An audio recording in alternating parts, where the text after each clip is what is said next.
Futuros imigrantes, muito bom dia.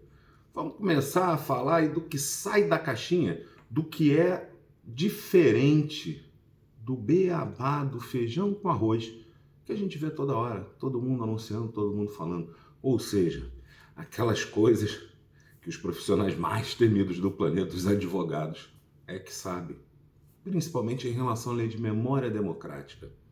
Bom, a Lei de Memória Democrática, ela recebeu o nome bonitinho e comercial de Lei dos Netos, né?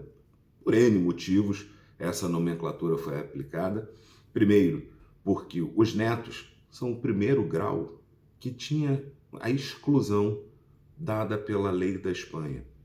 Então, a legislação espanhola, a princípio, reconhece como espanhol filho de espanhol. Nada mais do que isso. Então você tem que ter sempre um filho sendo registrado na sequência do nascimento, que é para que aquela pessoa possa manter a nacionalidade espanhola. Mas aí você tem uma lei que possibilita a extensão. Primeiro grau abrangido, lei dos netos. Segundo, o marketing para ser vendida a ideia de que agora netos também é muito mais fácil do que a gente falar tataranetos, trinetos, que inclusive muita gente ignora que exista essa terminologia dos trinetos. E um outro ponto é que a lei de memória democrática, ela não se limita à nacionalidade. Não é só isso. Existe muito além disso. Mas como tudo começa no fato de você ser espanhol, então vamos seguir essa ordem, porque também é assim que aparece na legislação. O fato de você poder ser espanhol. E aí, nesse momento, eu vou fazer uma parada para ler absolutamente o texto da lei, bem como aos filhos e filhas maiores daqueles espanhóis cuja nacionalidade de origem foi reconhecida em virtude do direito de opção de acordo com o disposto nessa lei, ou na 7ª disposição adicional da Lei 52 de 2007. O que isso está falando? Se um espanhol hoje é espanhol por força de um direito dado pela Lei de Memória Democrática, quando ele cita essa lei, ou é espanhol hoje por força do direito dado pela Lei de Memória Histórica, aquela outra lei de netos que teve lá atrás em 2007. As pessoas agora que são maiores de idade podem ter o pedido de nacionalidade recebido e concedido. Então vamos lá. Imagina que o neto fez o pedido de nacionalidade pela Lei de Memória Democrática. Foi concedido. O bisneto maior vai e faz o pedido com base em quê? Com base num espanhol de origem que teve o direito por essa lei. O que acontece com aquele bisneto? Ele se torna um espanhol de origem que teve o direito concedido pela Lei de Memória Democrática. E aí o trineto pode fazer? Pode também. Por quê? Porque o bisneto agora é um neto, agora é um espanhol que teve o seu direito concedido pela Lei de Memória Democrática. Impede alguma coisa ao trineto? Não. Por que não? Porque se o bisneto já teve o direito reconhecido, pode agora o trineto fazer também. E o tataraneto? Está excluído da lei? Também não. Por quê? Se o trineto teve o direito, o tataraneto também tem. O que você tem que observar nisso? A Lei de Memória Democrática, ela dá um direito, mas ela não elucida como obter esse direito. E na hora em que você vai buscar essa informação, é que surge um monte de ponto e vírgula que não se pode ignorar. Existe sim a possibilidade de um bisneto fazer diretamente, levando em consideração que o filho do espanhol é.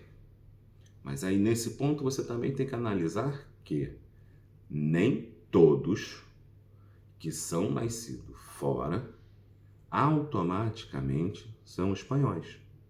Existe uma questão de legislação na Espanha e sempre a lei que vai comandar a vida daquela pessoa é a lei que está em vigência no momento do nascimento. Então você tem que observar primeiro se é um espanhol ou se é uma espanhola, para saber como é que aquele consulado internamente trabalha, se ele permite que você faça, por exemplo, o registro tardio dentro do próprio processo da Lei de Memória Democrática, ou se ele pede que previamente seja feito esse registro tardio para que depois você inicie a caminhada do bisneto. Tem que verificar se o consulado permite, e se permite, como permite, você atrelar os pedidos para que, saindo a decisão de um, complemente o pedido do segundo, saindo a decisão do segundo, complemente o pedido do terceiro. Então, a possibilidade existe. A matéria processual é que é complicada e que merece muita atenção. Uma coisa que a gente não pode perder de vista. Primeiro, a Espanha exige que você faça toda a tramitação administrativa antes de incitar o judiciário.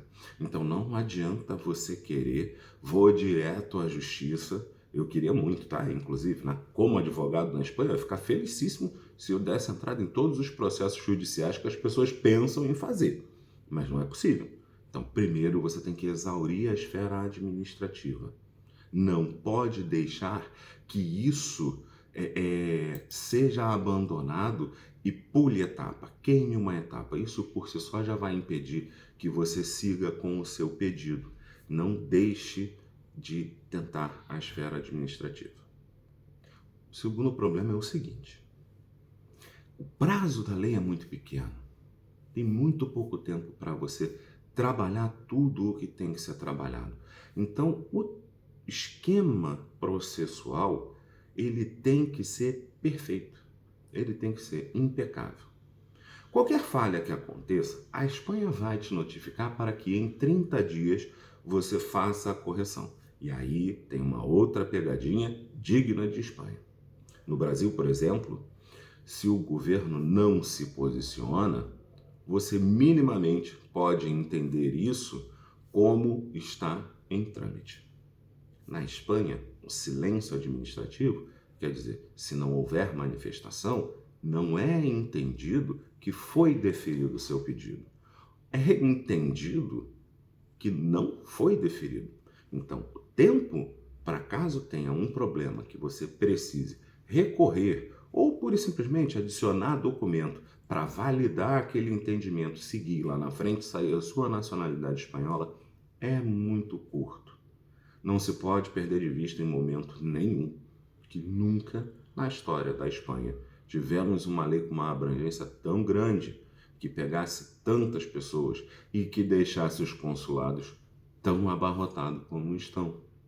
Existem consulados, existem aqui registros civis que quando você apresenta um trâmite que não é absolutamente aquilo que está descrito na lei, né? Ou seja, o que é fora da caixinha, que as pessoas se perdem, não sabem como manejar. Então, todo cuidado é pouco para que você inicie o processo, fique esperando e lá na frente saia o seu passaporte.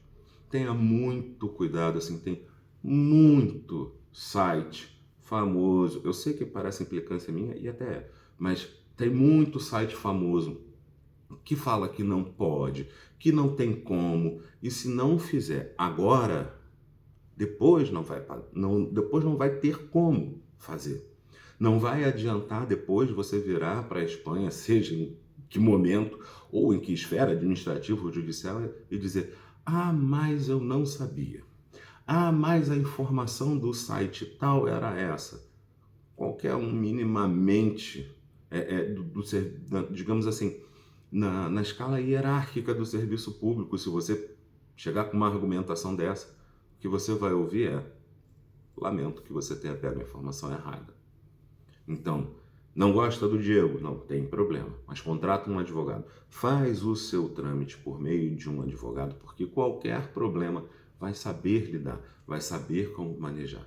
Se for procurar algum site, alguma coisa, pergunta: eu quero falar com o advogado da Espanha, que é o responsável técnico pela empresa. Se tiver, fica tranquilo, que pelo menos um profissional habilitado e responsável pelo que for colocado ali, vocês vão ter. Bisnetos, trinetos, tataranetos, a hora é essa. Se não for agora, não faço a menor ideia de quando vamos ter uma outra possibilidade dessa. Brasileiros, Utreia.